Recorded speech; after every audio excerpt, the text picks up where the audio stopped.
Hello children, welcome to today's class. Today we are going to learn something about the grammar.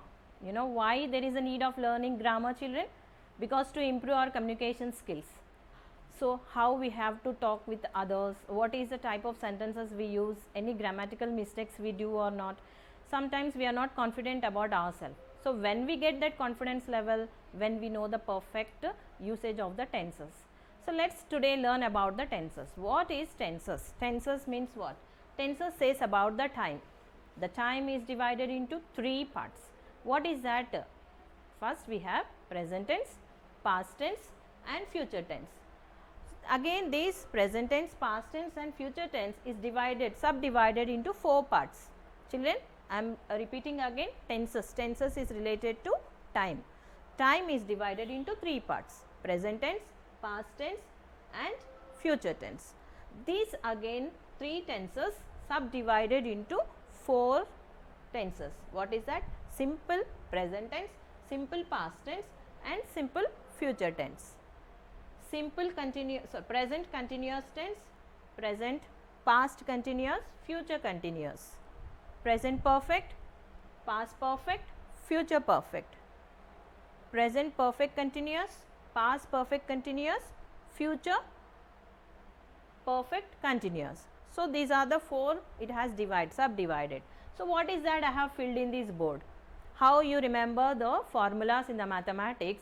To remember the tenses and use in a proper way, there is a structure for each tense. If you remember this structure, it makes you very easy to rock English. So children, let's start with the first tense, that is simple present tense. Simple present tense all deals with truth and habit, the universal truth, the facts, these all are deal with the present tense. We talk about all the truths and whatever the habits, it all comes under the present tense. So first we will see what is simple present tense. Simple present tense, the structure is about the subject plus V1 plus object. Subject plus V1 plus object. V1 means the verb, V1 verb, the present tense, because we are talking about the truth and the habits. Here I given the example, she speaks English. So children, can you identify what is subject, what is V1 and what is object in this sentence? Yes, exactly. Here the object is she is a subject. Okay. V1, what is a V1? Speaks is a V1. And what is object? Object is English. So she speaks English.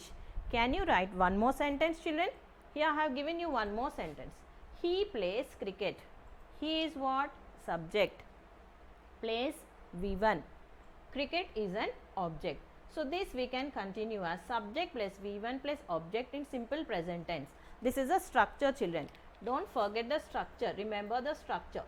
Then the same structure if you come to the past tense. If you come to the past tense, subject plus V2 plus object. We are talking past tense means completed actions. When we have already completed is a past. Past means what? History. Completed action. So here the V1 will become here V2. Subject plus V2 plus object. So children, can you change the same sentence into the past tense? The first sentence example I have given you, she speaks English. Can you change the same sentence into the past tense, children? Yes. Come on, say she spoke. She spoke what? She spoke English.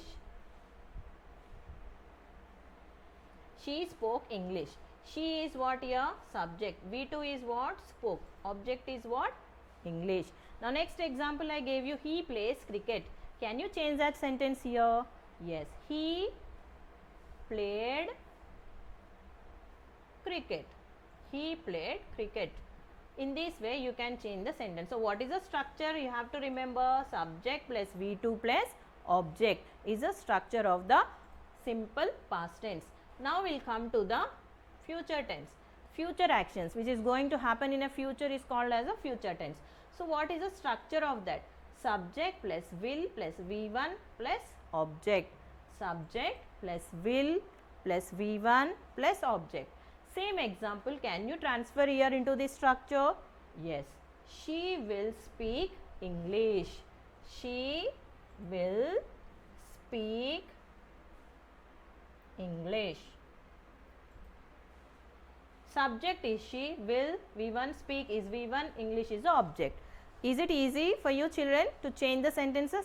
Now you can take this sentence and also change. He plays cricket. Can you try this into this structure? He will play cricket. He will play cricket. This is how you can change the sentences. This is about the simple present tense, simple past tense and simple future tense. Now let's come to the continuous. Present continuous. Continuous means what? The actions which are in continuous, presently and continuing. So for that we have a structure. What is that? Remember the structure. Subject plus is, am, are plus V1 plus ing plus object. I am repeating again children. Subject plus is, am, are plus V1 plus ing plus object. Can you children change the same sentences into this structure? She speaks English. Now you change it into the present continuous. How will you change? Yes, she is speak plus ing, speaking English. Is it easy children to learn the tenses? See, continuous, it is continuing. So subject plus is, am, are. If it is in singular form, you have to is. It is in is and am. It is in a plural form, you have to use are plus verb plus ing plus object. The same sentence, how easy it is. See, she is speaking English. He plays cricket. He is playing cricket. Like this, you need to frame 5 sentences in a homework. So did you understand children the present continuous? How is the structure? Subject plus is, am, are plus V1 plus ing plus object. The same continuous, past continuous means which is happened in the past continuous. So how it will come? Subject plus was, were plus V1 plus ing plus object. What is the structure of the past tense? Subject was, past tense was, were plus V1 plus ing plus object. Now same sentence you change it into the past continuous children. She was speaking English. What she was doing in the past tense, past continuous? She was speaking English. If you remember this structure, it's very easy for you to change the sentences into different tenses. Now come to the future tense. What is the structure of the future tense? Subject plus will be plus V1 plus object means she will be speaking English. See, when you change into the future continuous, she will be speaking English. This is about the continuous. Simple continuous, present continuous, present past continuous and future continuous. Next tense is perfect. Perfect tense means which the whenever you do some activity perfectly, if you have completed, it comes under perfect tense. So here what is the structure of in present tense about the perfect?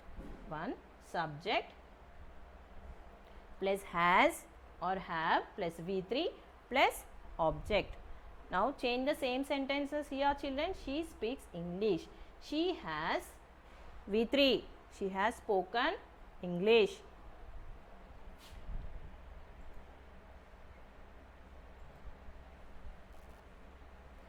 Spoken V3. Speak. Spoken means already perfectly she has finished that activity. She has spoken English. Now this sentence can you say he plays cricket? He has played cricket. He has played V3, object is cricket. He has played cricket. Did you understand the example children here? This continuous present perfect tense, it is present perfect tense structure is subject plus has, have plus V3 plus object. When this present tense comes into past present perfect tense, what is the structure? Subject plus had plus V3 plus object.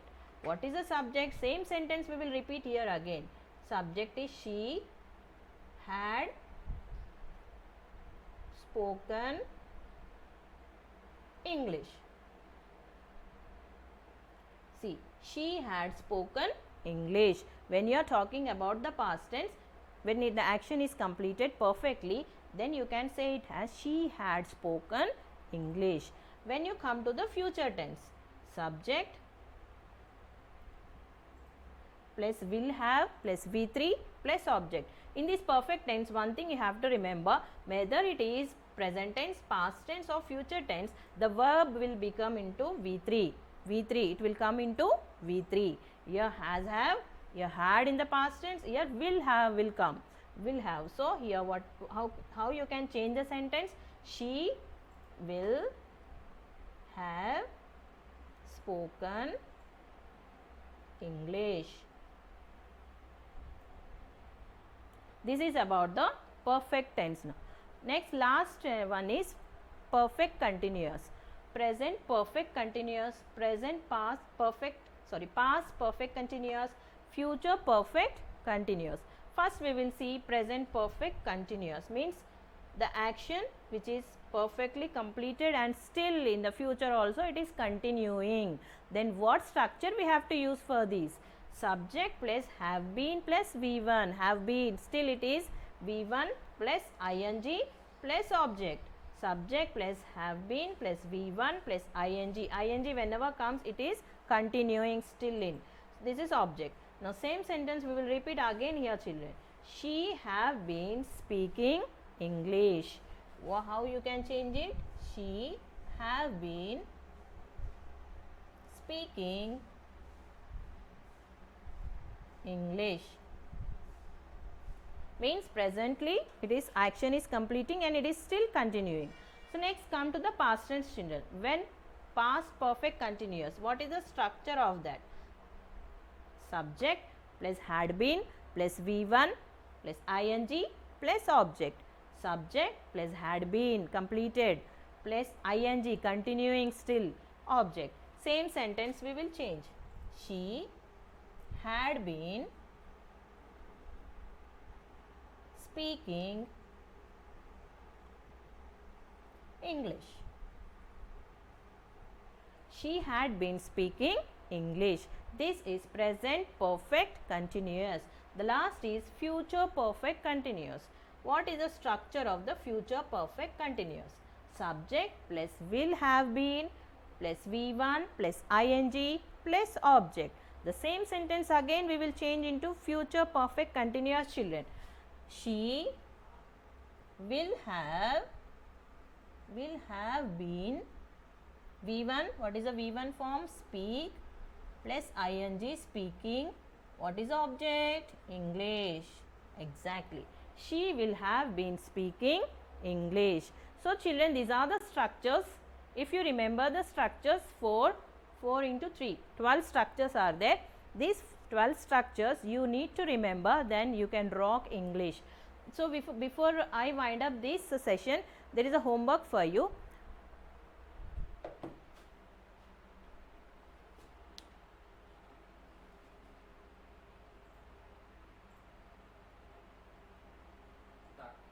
Children, I hope you understood the tenses in a perfect way. So what you need to do is, you have to learn the structures properly. If you want to improve your communication skills, you have to learn the structures, then only you can rock English. So assignment I will give you the later. Next I will continue with the next grammar. We will go to the next part, children. Next part of the grammar is phrasal verb. First we will see what is a phrase. What is a phrase, children? You have already studied in the 7th and 8th classes about a phrase. Phrase is an incomplete sentence. Means we don't know what is there. Next, it is like question mark. After the phrase you can add anything. Means a sentence which information will be there but complete information will be not there. That's called as a phrase. So come to the phrasal verb. What is a phrasal verb? Phrasal verb is a group of words consisting of verb. Group of words consisting of a verb. Here I will give an example. I took out a book. Took out. Took out is what? A phrasal verb. Means here phrase, it's a sentence, information is there but incomplete information is there. I took out a book. You can raise so many questions from this sentence. From where did I took out? from where, which place, like that. Many questions you can raise. That's called as a phrasal verb, where the information will be there but complete information will be not there. Here took out. Took out is a combination of group of words including the verb. So coming to the point of the phrasal verbs, it is divided into three types: adverbs, preposition, and adverbs and preposition. The verbs with adverbs, phrasal verb with adverb, phrasal verb with preposition, phrasal verb with adverbs and preposition. So come to the first part, adverbs. I'll give you the examples. What is an adverb? Here is a sentence. We sat down and relaxed. It's a sentence. See, this is a phrase sentence with the phrasal verb. Means here again you can raise the questions now children. We sat down and relaxed. Where did you sat down? When did you sat down? How did you relax? So you can, which this sentence is not complete. Yes, it's a sentence, it's giving you some information, but complete information is not given in this sentence. So here we sat down. I have underlined the word sat down. This sat down is a phrasal verb. What is sat here? Sat means verb. Down is adverb. We sat down and relaxed. It's a phrasal verb with adverbs. One more example. Today the price of the gold is rising up. So here I have written the price of the gold here will go up. Day by day the price of the gold is what? It's going up. So what is go here? Go is a verb and up is a adverb. So these are some examples of the phrase with including verb and adverb. The next part is preposition. I already said it is divided into three types. First part is adverbs. Second part is prepositions. You can use it in a preposition type. How? The first example. The students asked for more assignment. What did the student ask? Asked for more assignment. Here again the information is there in the sentence but complete information is not there. Again and again I am repeating. Phrasal verb or phrase means what? Information will be there but complete information will be not there. The student asked. Asked is what here children? It's a verb. For is a preposition. The combination of verb and preposition is a phrasal verb. What did the student ask for? More assignment, more homework. One more example. Ram fell into the water. Fell is what? Verb. Into is what? Preposition. So where did Ram fell? Ram fell into water. These also. Each sentence you can observe, you can raise many questions. That is a phrase here. Next, third part will go to the adverbs and prepositions. Here one more example I will show you. Students should come up with new ideas. Here you will have verb, adverb and preposition. The third part is a combination of verb, adverb and a preposition. Come up with new ideas. In these three sentences you have a verb, you have an adverb and a preposition. Last is we must face up the possible consequences. What we have to present consequences we are facing, na? That is we must face up with possible consequences. Here you have again verb, adverb and preposition. So this is about the phrasal verb children. So in your unit 1 you have tenses is there and even phrasal verbs are there. So today's assignment is what? You have to open either 6th to 10th class students, open your first unit and underline in A reading, B reading and C reading. You underline all the phrasal verbs wherever you get. And one more thing, tenses. I have already explained you the tenses. So what you need to do? You need to underline in each tense, identify which tense it is and write there in your textbook, underline that sentence and write whether it is present perfect, present continuous, what it is past tense or what future tense. What is that? You identify the tense and write. That is your assignment. One more time I want to show you the assignment before I wind up. Write each tense, 5 tenses you have to write the examples. I have gave you 2 examples like that. For each tense you need to write 5 sentences. And one more thing, you have to identify the phrasal verbs from the unit 1. Thank you children. Have a great day.